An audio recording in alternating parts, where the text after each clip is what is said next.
Obviously wrapped up preseason last night.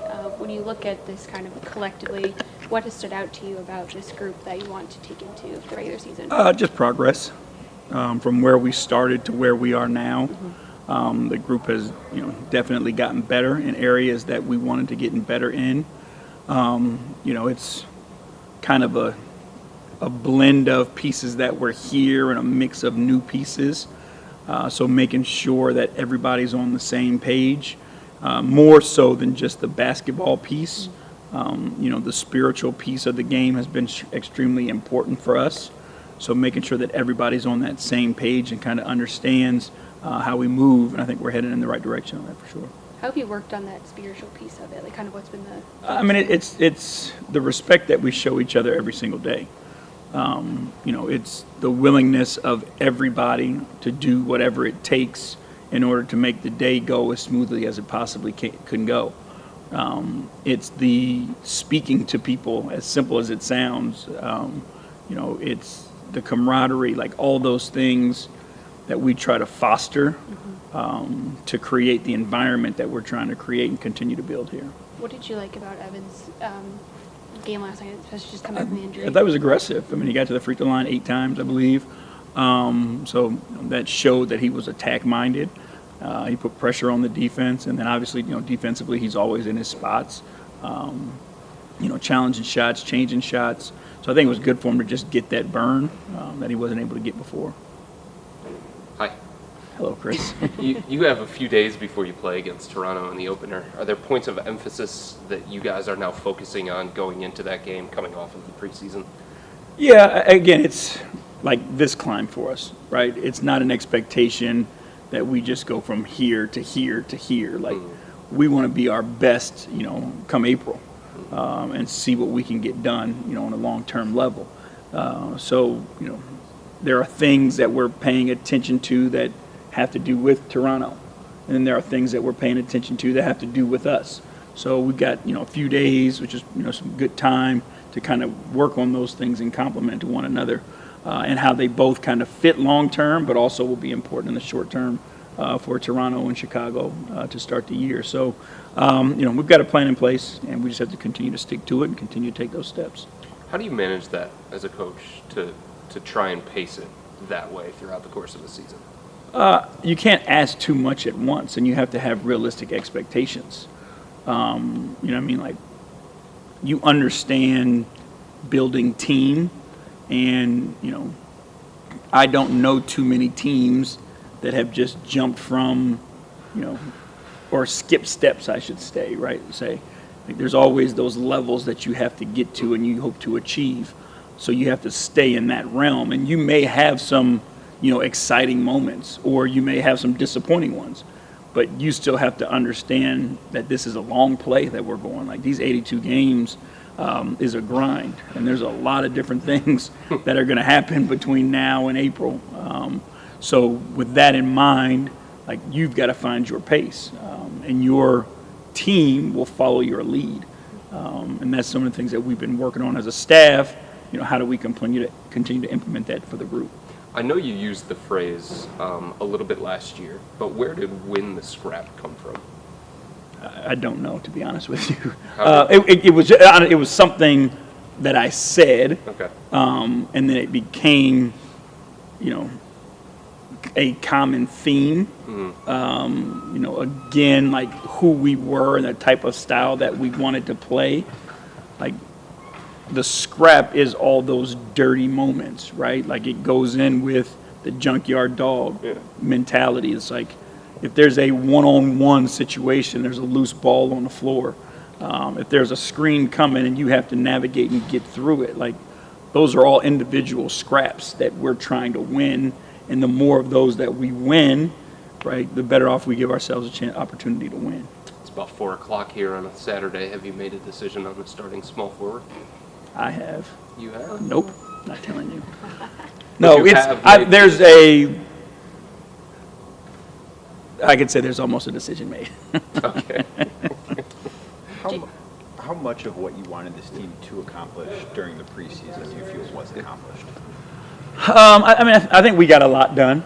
I would be, I'm a little hesitant because Obviously, the injuries just took out key pieces of things that we would like to see and would like to have gotten done. But, from an understanding of who we are and how we're going to play and all those things, I think everyone is on board with that. Like, our priorities are clear. It's just a matter of getting all the pieces together and on the floor at the same time so that they can grow and get to and reach their potential.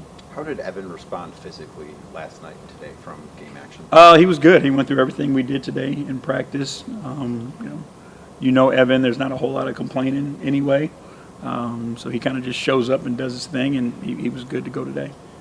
JB, when you talk about that mentality and going up throughout the season, how have you seen the guys respond to that too? Because obviously there is this level of excitement around you guys and with the trade and everything and building off of what you did last year. Like, how do you see them responding to that? Are they on the same level as you? Yeah, I mean, there are expectations that they hold of themselves, Yeah. and there's a standard that they hold themselves to, and there's nothing wrong with that, right? We believe that if we play Cleveland Cavaliers basketball with this group, we'll give ourselves an opportunity to win a lot of games. There's a lot that goes into a season, like we talked about. You know what I mean? Like, fortune is a huge thing in the NBA. Mm-hmm. But our guys understand that, it is a process that we have to go through to become the best team that we can possibly be. We have to find some adversity.